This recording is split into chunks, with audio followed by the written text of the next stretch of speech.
Now, many of you already know that NIO new models that they are launching this year under their main brand are using their self-autonomous driving chip Shinji NX9031 chip. This is the chip that NIO developed themselves after they realized that, of course, for them to improve the gross margins, they need to start producing chips in-house. They need to start producing their batteries in-house. Chips, NIO has started producing their own chips. You will know that the LiDAR sensor main controlling chip, NIO, it's making that chip inside. And I think that chip alone is saving them $100. There is also a chip which they are using for their phone. I think it has to do with the image signal of the phone. I think that chip also is making them in-house. Then I don't know how much that one is saving them, but the autonomous driving chip that we are talking about, it saves NIO $1,380. You will know that the ET9 uses two of these chips, whilst the other NIO models that NIO has been recently launching, that is the ES6, ET5 Touring, ET5 Mid Sedan, and the EC6, they are using one chip. Now, the reason why I'm talking about that chip is because, ladies and gents, it is the chip that supports autonomous driving, right?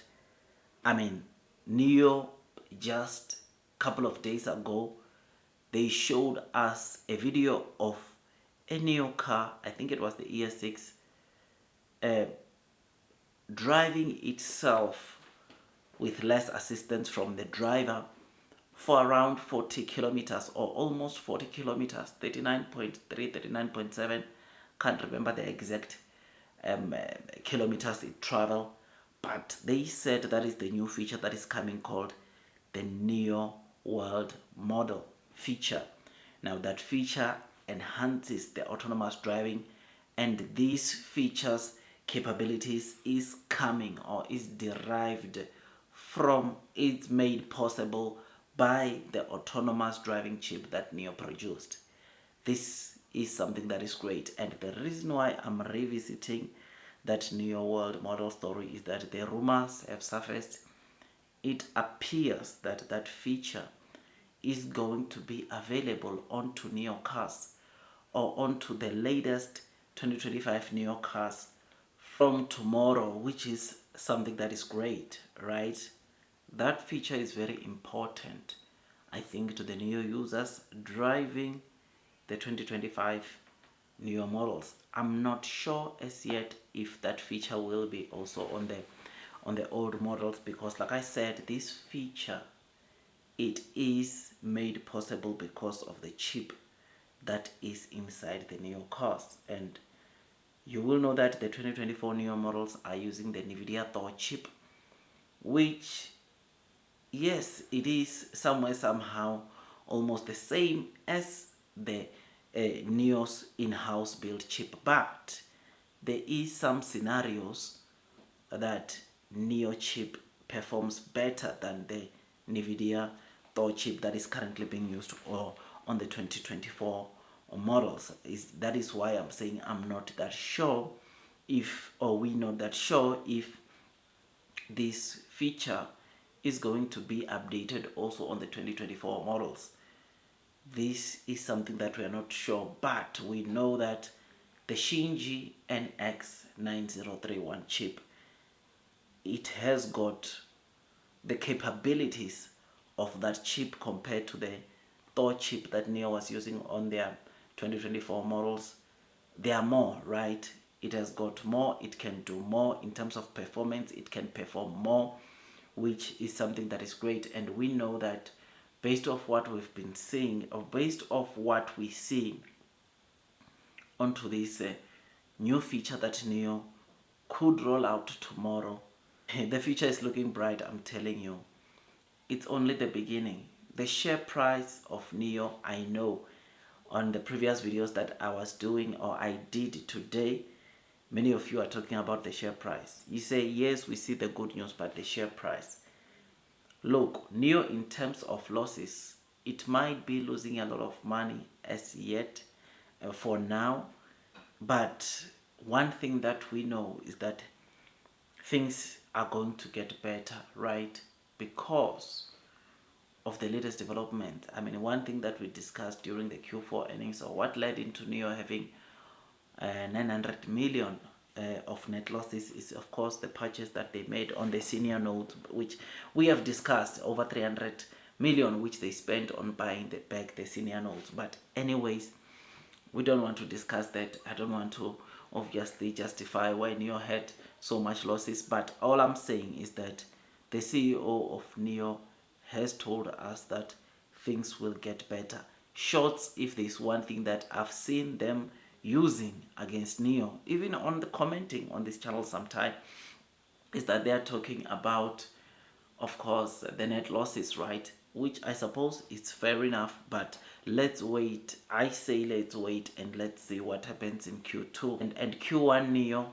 You will know that the CEO has not really spoken much about Q1, but Q2, the new CEO said there are major things that are expected to happen now in Q2, and you and me can agree that if we don't start seeing improvements in Q2, then probably the shorts are right. But if we start seeing improvements in Q2, I suppose the share price also will have to recover, right?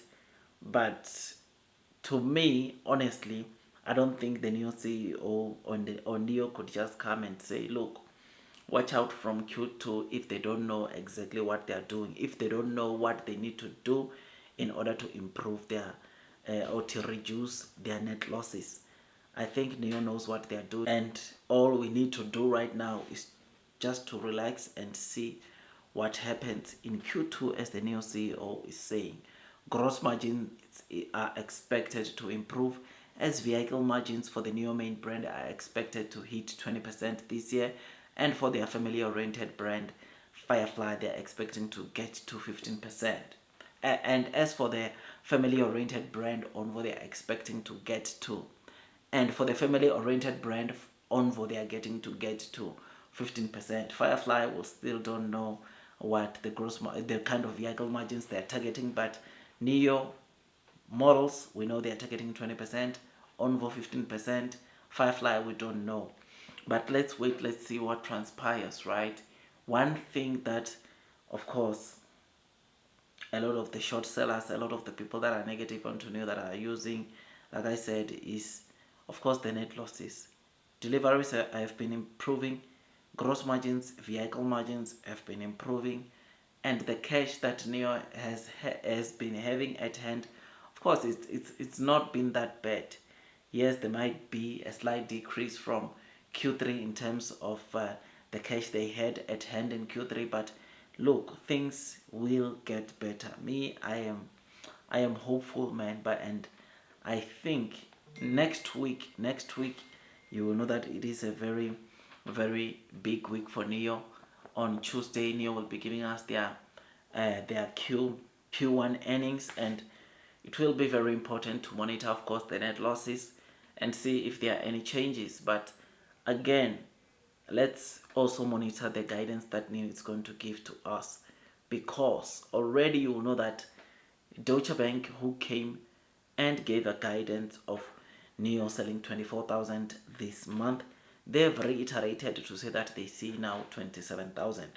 This simply means that even the quarterly guidance that they given for NIO of between 75 to 80,000, that has also been adjusted, or that needs to also be adjusted, which simply means that chances are very high that NIO is going to give us a guidance of over 80,000 deliveries of NIO this month. It can be close to 100,000, which is why next week's earnings, I will say again, they are very important, because not only will we be seeing how the net losses were in Q1, but we'll also be seeing the guidance in terms of how many cars is NIO expecting to deliver, and how much revenue is NIO expecting to generate in Q2, which, by the way, it will be an all-time high in terms of delivery. So I am very excited. I am happy, and I thought I'd come and give you this quick update. Yeah, things will get better with time. I'll see you on the next one, my dear friends, and God bless you all.